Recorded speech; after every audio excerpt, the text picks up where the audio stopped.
guys, it's Luke with SNS Diesel Motorsport. Got a few pointers on how to save your guys some trouble and some heartache. We do injector and pump testing every day here.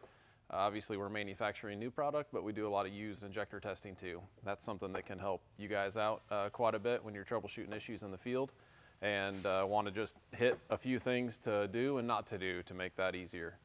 So handling of the fuel systems is very important, but what we see quite a bit, so if guys are doing engine rebuilds, they want to make sure their injectors are good before they go and stuff them back in a new engine rebuild, trying to carry over the old one. Maybe they got a truck that's running rough, doesn't want to start, all those kind of things. We do offer testing services both for high pressure fuel pumps as well as common rail fuel injectors. So that's something that guys might not be aware of. Go to our website. There's a work order form on the website. You can hit us up at info@ssdiesel.com to get more info on that if you want to have stuff tested. That way you're not just throwing money at hardware.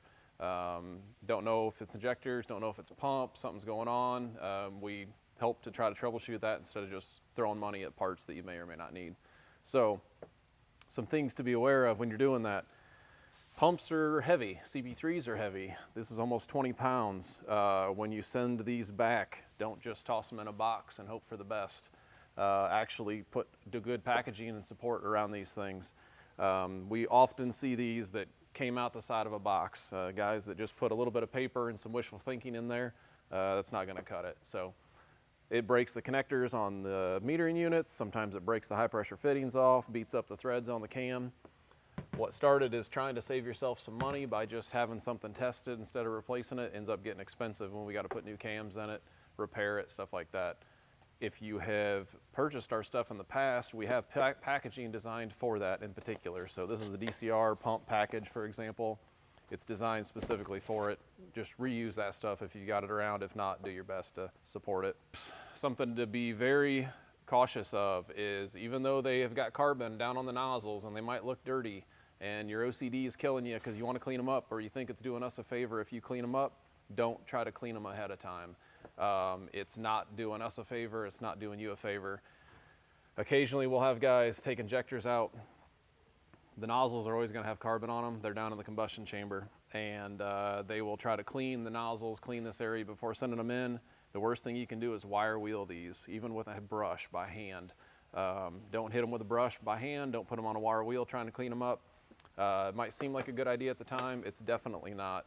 What happens is the spray holes on these injectors are microscopic little spray holes that deliver the fuel into the cylinder, and the quality, shape, and size of those is very critical. So what happens is, in these microscope pictures, you can see that one nozzle is a new good nozzle that's got a clean exit, perfectly round shape, and the other one, the exit of the hole is rounded over. So the problem is, when you're hitting it with a wire wheel, it's actually distorting the metal on the outlet of the spray hole. It makes for a low flow injector. So if you want to make less power, that's a perfect way to do it. Go ahead and wire wheel your nozzles, because it actually makes it a low flow injector. It basically distorts the metal and rolls it over at the very exit of the spray hole. It's a good way to make it run poorly and potentially even cause damage. So do not clean them up. That's part of what we do. We've got equipment and guys here that know what they're doing, and we do the cleaning and prep work prior to testing. So that's part of the service. Combustion seals are very important. So whenever we send new injectors, or even tested injectors, we send them with new combustion seals, copper washers. These, when you are pulling injectors, if they're really hard to get out, oftentimes it's because they've got a lot of combustion leakage up here in the side. So this copper washer goes up right here. This goes down into the cylinder head. That is intended to seal all of the high pressure, high temperature combustion gases so that it does not get past this. That is the seal right there. So when you're putting injectors back in, make sure, one, it has a combustion seal on the injectors, like this one here does. The rest of these do not right now. Also make sure there's not the old seal still stuck down in the cylinder head, and make sure it's a nice clean surface, and that when you go to install these, they're torqued down properly. What happens if you don't do that, any one of those scenarios, is you get combustion leakage up past where this seal is supposed to be. That packs carbon up between, in the little cylinder head bore and the injector, One, it makes these almost impossible to get out sometimes. Guys will have to thread a slide hammer onto the top, try to beat them out, pry them out, everything. You can pretty well ruin injectors doing that. Also, what can happen is, in a couple of these cases, we see this stuff all the time. If there's not a good seal down here, it torches up the side of the injector and overheats the injector. And it can split the nozzle nut, which then starts leaking high pressure fuel, causing massive issues. It can even do so bad as, this is actually extreme case out of a Pro Mod Corvette diesel power that had combustion leakage right here.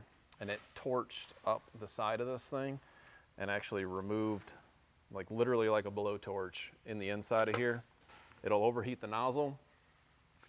Because there's so much heat going up past it, it'll overheat the nozzle and can actually split out the side of the nozzle. So this will get soft, the metal will get soft because it's so overheated. There's high pressure inside of here.